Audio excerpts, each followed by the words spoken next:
All right, we're live.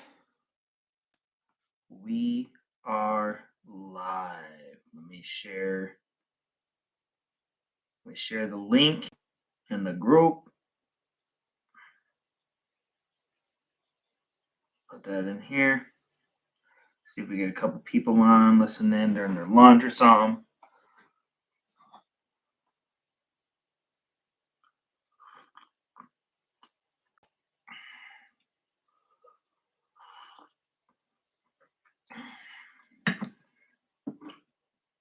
I got a haircut. Don't look like a fucking hobo no more.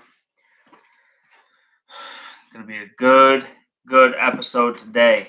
Great episode today.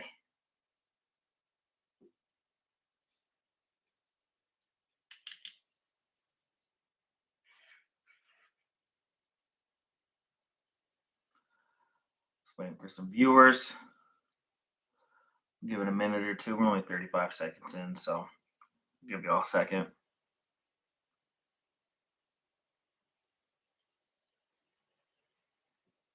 Got 2 viewers in here right now. Great.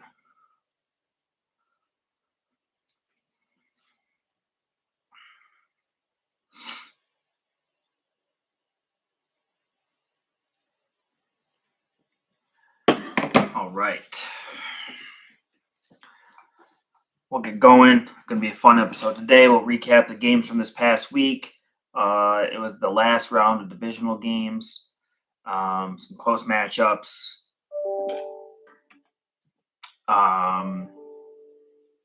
We also, this week, the trade embargo was lifted. I've made 2 trades. I am all the way back. It's great to see. And shout out Tim, shout out Parker. And then return of the Sus Bus. Everybody loved the Sus Bus last year. We're going to bring it back right now. We're going to bring it back this week. We'll talk about who's on the Sus Bus after the first 3 weeks.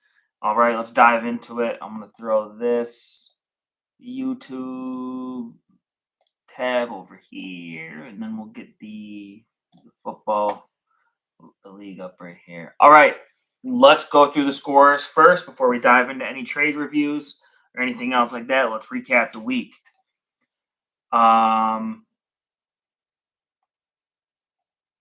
Week 3. Here we go. All right, starting off with me versus Parker. Rest in peace, Deontay. He's not dead, but he's not in the league anymore. He is going to, I guess, hang around and just watch things, but zero involvement. This is Parker's team, and it's 100% funded by Parker. So this is Parker's team. I mean, it was before. Parker just had an investor, but you don't need the investor anymore. So Parker and I's game came down to the last minute. Not the last minute, the last quarter of that game. ESPN was on some bullshit saying that he had only 1% chance to win like the whole second half. I'm like, what are you doing? He's got Jaden McDaniels and McLaurin. And of course, what happens right on cue, commentator, who was Troy Aikman, he says, I wouldn't be surprised if they play up here. And great opportunity to take a shot downfield if he gets the one-on-one with Terry McLaurin. And sure enough, one-on-one, Terry McLaurin on the right side. Fucking, who did he have? He had Bell on him. Why is Bell a safety covering him?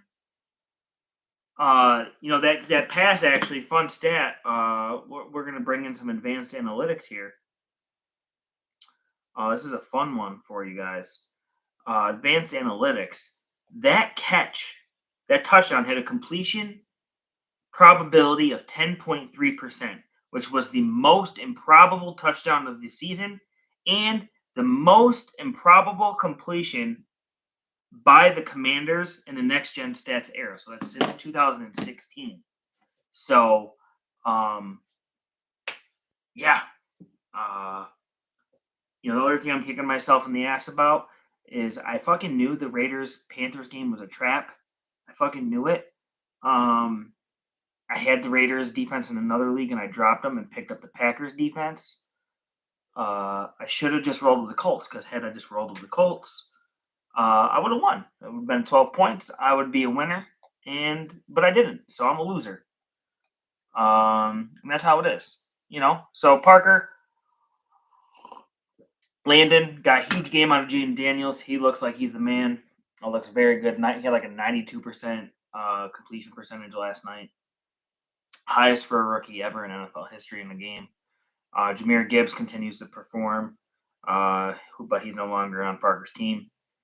Nico Collins had a solid game.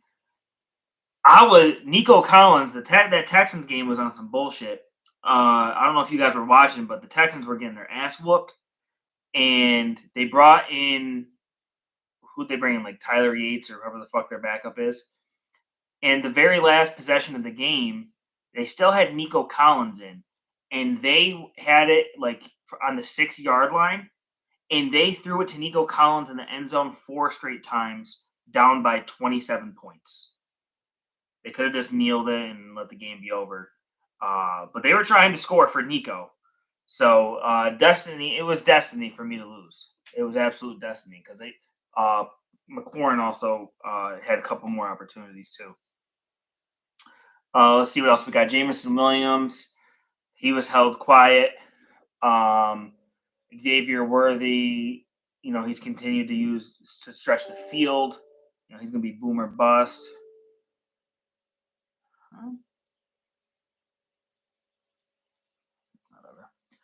Terry McLaurin finally broke out. Isaiah Likely. I guess we were a little bit quick to jump the gun on anointing him as a top tight end. But the funny thing is, he had 18.6 points in week 1. He had 2.6 points last week and 0.4 this week. He is still tight end number 2. Tight ends fucking suck this year. That's why I didn't pay for a tight end in the draft. They suck. Next year, we should get rid of tight ends and go with punters or a defensive player. Fuck tight ends, dude. Or we go with an extra flex. Now, that would be dope. Not super flex, extra flex. Because fuck tight ends. That would be interesting, though. And then Brandon Aubrey is the fucking man. He's a stud. Absolute stud. I think he could hit from anywhere on the field. And then Parker got a nice game from Khalil Shakir on the bench. He looks like he's legit. Wide receiver 1, not Curtis Samuel. Let's see here. Go to my team. Brock Purdy continues to ball out. Travis Etienne had a 8.5 point game in a blowout. My wife is home. Hi, on. J.K. Dobbins 5.4. Chris Olave had a great game. 14.6 points. I love Chris Olave. Brian Thomas Jr. had 9 targets. You love to see that. They got the shit kicked out of them. Buffalo's defense is legit. I went back and looked. So they held Tyreek Hill and Jalen Waddle in check. Granted, Tua was quarterback for 3 quarters out of the 4 or whatever. And then week 1, Marvin Harrison. I don't even know if Harrison played in that game. So Buffalo's defense, their pass defense is legit. Jacoby Myers with 14 points. Let's fucking go. Eric Saubert had the 4.1. Polk, I just wanted a Thursday night guy. Wouldn't have mattered. The only thing that would have mattered for me was the Raiders got me -3 points. Is if I had just rocked with the Colts defense, I would have won. So, hey, you know what? 2-1. Parker's 1-2. He won 96-88. All right, moving on. Big win for Shane against Tom. I might change something up here with my sus bus, as a matter of fact. Shane gets the dub. Got a huge game out of Jamar Chase. Jamar Chase always goes off on Monday Night Football. Always. Amon-Ra St. Brown cashed in. Tyreek Hill, 4 points. Get used to that unless they can get a legitimate quarterback. Jake Ferguson, welcome back. 9.5 points. You love to see that. Dolphins defense had 12 points. That seems crazy considering they got their ass kicked. And And then Shane got some decent performances out of some okay flex-like performances out of the bench. Chase Brown had 7 points. Rico had 5.6. Samaje had 4. Tom's team, Kyler only had 17 points.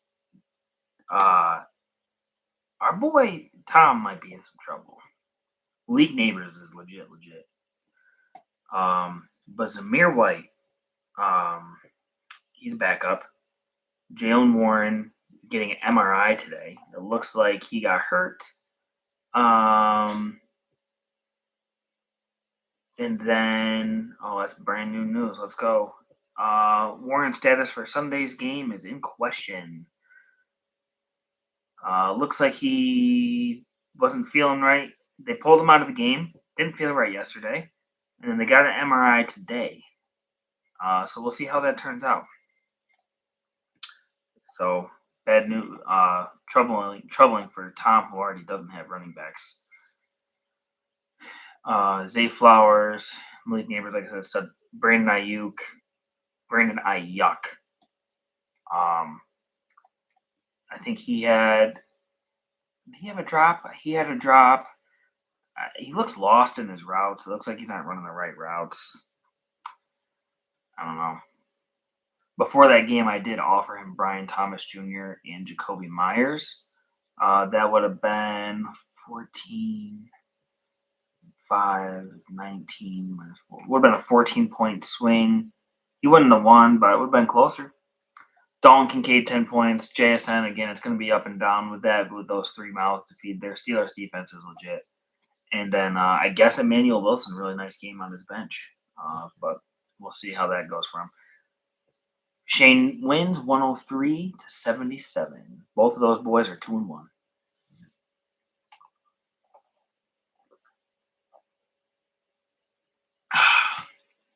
Take a look here.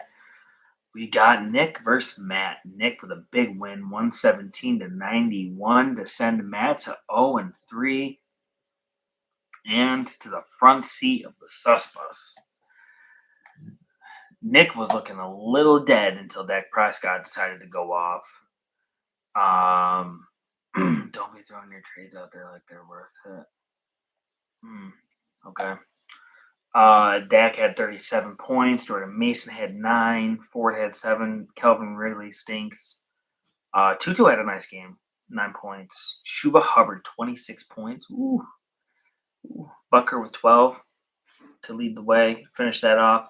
Patrick Mahomes only 20.38 points. These teams keep playing that too high, that cover 2. This is what happened last year too. It's just kind of annoying. He's gonna win, but those games where him throwing for like 400 yards and 4 touchdowns, I don't think we're gonna see that much anymore. Javonte, again, I was big on Javonte. 24 carries for 52 yards this year, not very good. That's in the backfield I'm avoiding. Devin Singletary, he finished with 14.8 points. Could have had a touchdown if he didn't go down at the 1-yard line. But that was his only good-looking run, was that last one of the game. But he continues to perform with high volume. Deontay Johnson finally showed up this week with the quarterback change. That looks great for him. Devontae Adams, I think that'll be a roller coaster. Christian Kirk had 7.9. He's got Trevor Lawrence as his quarterback. Mark Andrews with 0.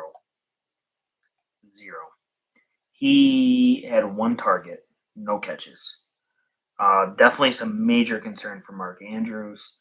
Jamal Williams had minus 0.1. Packers defense had 22, though. That's his highest scoring player of the week. So really nice job there with the defense. So yeah, pray for him. No, don't pray for me. Don't pray for me. Pray for Matt. Pray for Matt. What's Matt got here? Oh, is Matt referencing that he's got a lot of points against? Yeah, I guess it doesn't matter because he has the second least points for. So moving on. Low scoring game here, but Joey pulls it out. Joey and Griffin win 87-74 against Dan. Dan might need a quarterback. He says he doesn't. He kind of might want to get a quarterback. Um, so far in 3 games, 8 points, 22 points, 13 points. Um, so yeah, I don't know. Ramondre got absolutely stonewalled by the Jets, who everybody else seemed to have no problem running on. Alexander Madison continues to be a pleasant surprise. I'll admit I was wrong about him. He's performed well. It's not like he's blowing the doors off, but he's scoring and he's putting up. He had 12 points week 1, 6 points week 2, 10 points week 3. He's got 3 touchdowns. He still hasn't had more than 5 carries in the game, but hey, you'll take the touchdowns. That's 6 points. You'll take that. Maybe as a flex, not RB2, but hey, Josh Jefferson's an absolute stud. DK Metcalf having a good year so far. He had 17.9 points, 2 big games back-to-back weeks. Don't know why we started Elijah Moore here. Kyle Pitts, 5.9 points. Dare Ogunbowale, whatever. So yeah, Dan probably going to be starting Wan'Dale Robinson in his wide receiver 3. He's been getting good volume, so that's cool.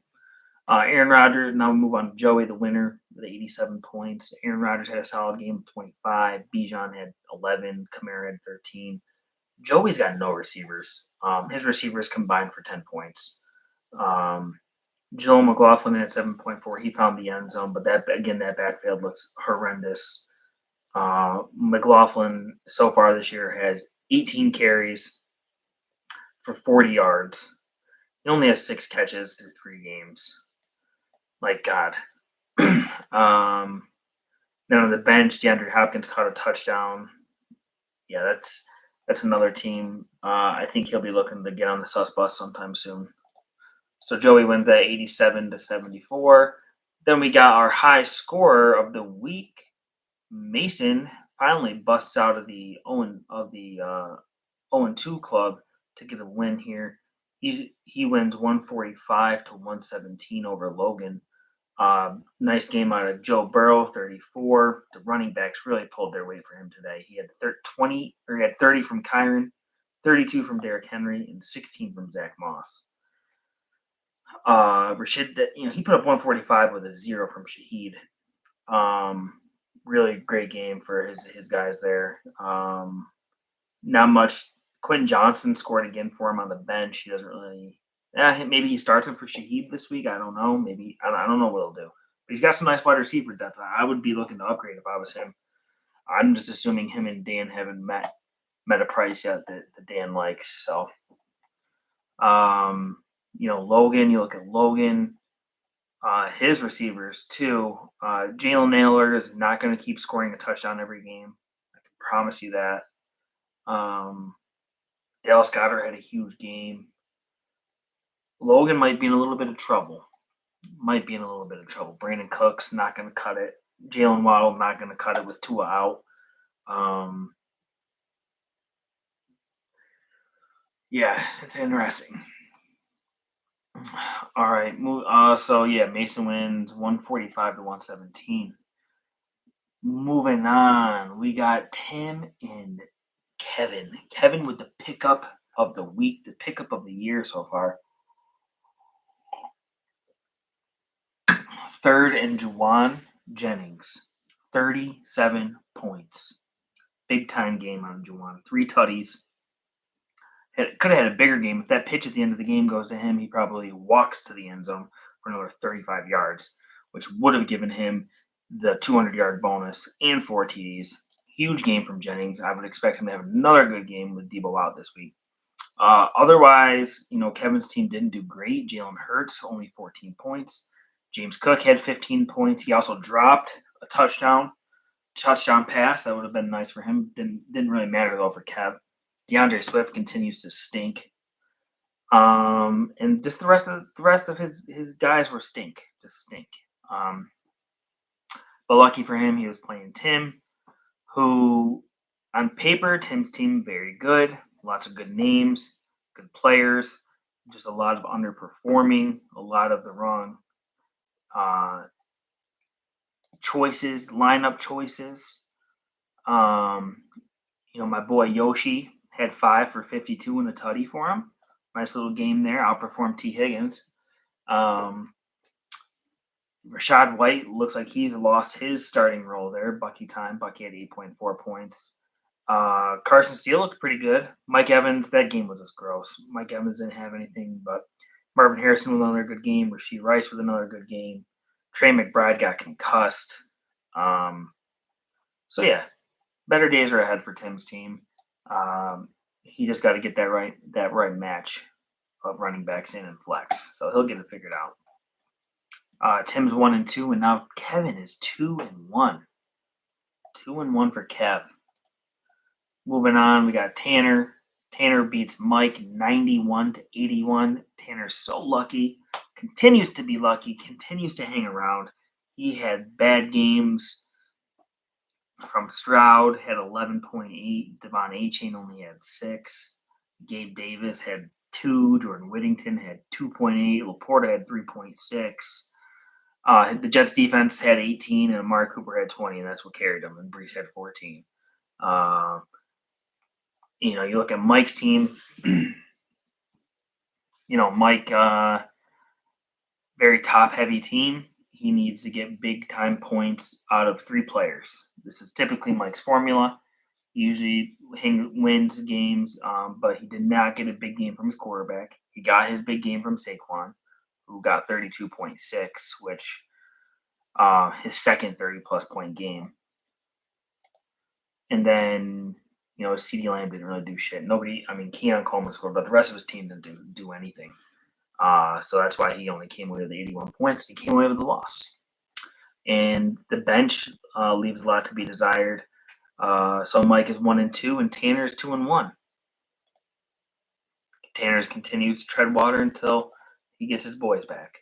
And then we got Pizzo with a big win over Corey, 136-111. Josh Allen with a monster game, 39. Jonathan Taylor with a monster game, 29. Drake London put up 13. Adam Thielen put up 10, but also got hurt. Then the Bills defense put up 16. And Corey's team, it looks like Corey might have chosen the wrong quarterback. Anthony Richardson is struggling mightily. He has double the interceptions to touchdowns. And then you look at Baker Mayfield, Baker, the story is incredible. Love the story. But, Baker put up a big game against a shitty Washington defense. And then he is proceeded to go for 185 against Detroit and then 163 against Denver. So yeah, it's going to be tough if both of those guys have a mediocre week again. Corey's going to be in the market for a quarterback when he traded the best one already. James Conner had a down game, 2.5 points. Zach Charbonnet, he punched it in twice, right? He had 2 tutties. Yep, 2 touchdowns. He just keeping the seat warm for Walker when he comes back. Devontae Smith got concussed. Rome Odunze, welcome to the NFL, 18.9 points, 112 yards, 6 catches and a touchdown. Very nice game for him. Tyler Lockett, 4.6. Travis Kelce looks so slow. I'm so sorry. Travis Kelce is slow. He's done. He's toast. Whatever. They're out there passing it to Juju instead of Travis Kelce. That's how bad Travis Kelce is. Monty with 21. He's a dog. Seahawks with 16. Yeah, I had their defense too. I probably should have held on to them. I didn't think that Miami's offense would be that bad, given that you had to use Skylar Thompson before. But hey, all right. So Corey's 1-2, and now Pizzo's 2-1. All right. Well, we'll just get right into the sus bus here. Let's go to the standings. We're not going to start at the very top. We're not going to start with the driver. We got room for 3 on the bus this week. It's a short bus. And this is going to be surprising to some. I'm going to do a little switcheroo. But we've got on the side of we've gotten the second seat behind the driver on the sus bus at 2-1. At 2-1 is Tom. Sorry, Tom. Tom is on the sus bus. Um, let's, why is Tom on the sus bus? Well, here's why he's on the sus bus. I don't why do they do the standings like this? Um, where is his team at? If we look at points, he's 287 points. And then you go and look at his team. I know he's 2-1. But he doesn't have a running back, legitimate starting running back.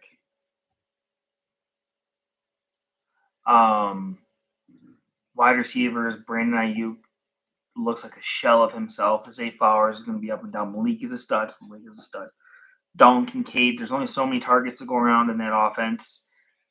JSN is going to be a roller coaster. And there's the bench. I mean, he's going to need Jordan Mason to get hurt, J.K. Dobbins to get hurt, Kyron Williams to get hurt.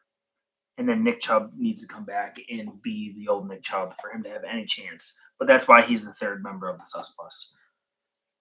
Tom, third member of the sus bus at 2-1. Sitting in the seat next to Tom on the sus bus is none other than Mike. Probably not a surprise. Like I said, Mike is team very top heavy. He's got Saquon, CD Lamb. Typically, he gets a big performance out of one more guy, like a Derek Carr or something like that, out of the quarterback. In the past, that's what he's always done. But it's Derek Carr and it's Justin Herbert as his quarterbacks. He doesn't necessarily have that sure thing, big time performer every week to keep him in ball games. And you're not going to get 30 points from Saquon every week. You're not going to get 30 from CD Lamb every week. What do you do when you don't have that happen? And I think that's what Mike is experiencing. Zeke Elliott is clearly the second option for Dallas in the backfield. We're starting Ray McLeod at flex. Keon Coleman, yes, I know he scored last night. On one target, one catch for 24 yards in the touchdown. But he's barely seeing the field. He's not good. I'm sorry. Derek Carr is Derek Carr. Like, yes, they started off hot, but Derek Carr is Derek Carr. So, Mike is on the sus bus. He's sitting in that second seat. He's right behind the driver. And your driver, one of the better sus bus drivers I've seen in a long time. And he's driven this bus before. A couple years ago, he drove this bus. He drove it very well. Matt. Matt's 0-3.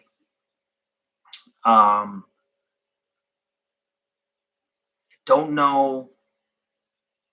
I don't want to be mean. Matt is in trouble. One more loss and his season's over. Unfortunately, he does have Patrick Mahomes. Javonte Williams, like I said, that backfield is a fucking disaster. Devin Singletary looks good, lots of volume. Deontay Johnson, the offense is looking a lot better now. Devontae Adams, Devontae Adams is good, but let's just, hopefully his only hope is he gets traded and gets traded soon. Christian Kirk has Trevor Lawrence as his quarterback, and Christian Kirk's like the third option there. He's got 10 catches this year in 3 games. Woo! Mark Andrews, Matt's at the point where he's starting Mark Andrews and David Njoku. It's tough. Jaime Fairbairn's his best player.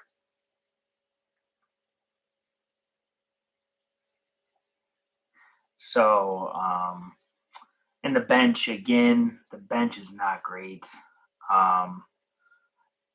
Yeah, Matt's driving that thing. He's driving it good. He's driving it real good. He's probably going to be driving it next week too. Which we'll get into next week's previews in here in a minute. But why don't we go back and look at the trades? We have finally had some trades. Let's see here. Recent activity. Let's look to some trades. Me and Tim made a little move. Taysom Hill for Andre Yoshivas. I needed a tight end. He's been loving Yoshivas since the day the season started. I just wanted to break the embargo. He sent the trade to me. Normally, I wouldn't have made that trade. I needed to break the embargo because I do like Yoshi. Taysom Hill, they're not using him like they used to. Like, they're not putting him at quarterback. They're not putting him at running back because Kamara's healthy. Jamal Williams is healthy. They've been running Juwan Johnson at tight end. And then obviously I knew Taysom Hill was banged up. So, whatever. We'll see. But the big trade, me and Parker, me and Landon, big trade. Travis Etienne, Chris Olave, Tyrone Tracy for Xavier Worthy, Jahmyr Gibbs, Michael Pittman. Let's break down the trade. We were having negotiations back and forth. I really wanted 2 receivers. Now, Michael Pittman can't be kept because he was a topper keeper. So he was topped once and then kept at that price. So he's going back in the draft. So he doesn't really have too much keeper value or trade value other than his performance, which his performance has been down. Shout out Anthony Richardson.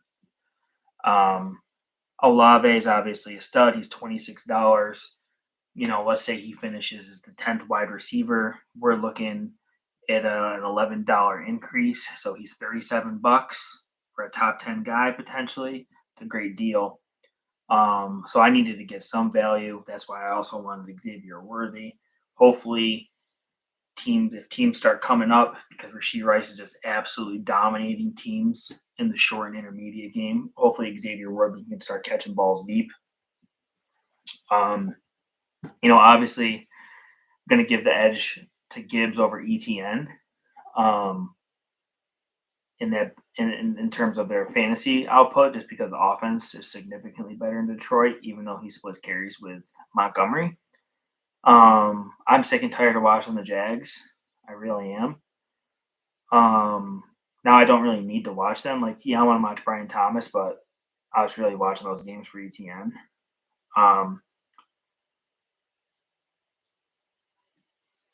So the best hope is the Jags trade ETN. Which here's the thing. I didn't want to trade Tyrone Tracy, and I'm surprised that Landon didn't consider this. He should have asked for Tank Bigsby, because if ETN gets traded, Bigsby's a dog. Well, he'll just get a lot of volume. I don't think the Jags are that good, but he'll get a lot of volume. I do love Tracy. I think he's got a good skill set. If Singletary gets hurt, Tracy's going to get all the touches there. So, and I think Tracy's $7, so it's an okay price, but if you go look up Devin Singletary, the Giants did sign him to a 3-year deal. So it's not like they're invested in Singletary. They like Singletary. So yeah, I think it was a pretty fair trade for both teams. Helps me address my flex once I get Debo back, because then I can have Debo Pittman, Myers, Worthy, and Brian Thomas Jr. for 3 wide receiver spots in the flex. Gibbs and Dobbins at running back. So it was a good trade all around. And then we'll look at some of these pickups. Tim paid $4 for a kicker when he has the least amount of fab in the league. That's last place behavior. I know he says he doesn't care about fab, but he will eventually. Tyler Batty for 15, I think, is fucking hilarious. I do like the Jonathan Mingo pickup for $16. He's going to have some more looks coming his way with Thielen hitting the injury list. Trey Tucker for 29 is hilarious. That one's actually really funny. That's bad. That's last place behavior. Deontay must have signed back into ESPN and did that one on his own. I can't believe you guys let me get, especially you, Tom. Let me get Cordero Patterson for $3. Najee Harris is in an arm sling, and Jalen Warren is getting an MRI on his knee. So, I'll take that all day long. Patterson's been better than Warren this year as it is, so whatever. And then what else on here is pretty funny? I think there's another one. Juju Smith-Schuster for $8 is really funny, actually. Oh wait, Bo Nix for 11? That's another funny. What are we doing here? Ew. Over Matthew Stafford? I mean, Stafford's gonna get his guys back, but Juju Smith-Schuster is hilarious for $8, Tanner. Yeah, that's really funny.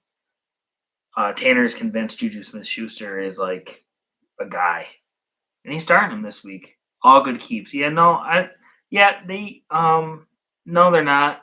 They got a good price, but they're not good is the problem. Just because a piece of shit with a $3 price tag, they're still a piece of shit is the problem. So yeah, actually wasn't. Let me check something. So yeah, whatever. You can say what you want. They're still doo-doo. But yeah, that's all I got. I was trying to, really kill some time here to try to see if this live trade was going to happen, but it's probably not. Especially if Parker's talking to Dan right now, then that trade's going to take fucking all week to get ironed out, I would imagine. That's all I got for you. Week 4, Thursday night game is it the Cowboys and the Giants on Thursday night this week? Let's see, Cowboys and Giants. I think it is the Cowboys. It is Cowboys and the Giants. All right, Thursday night game, Cowboys and Giants. Hey, keep those trades rolling. Embargo's lifted. Hit me up.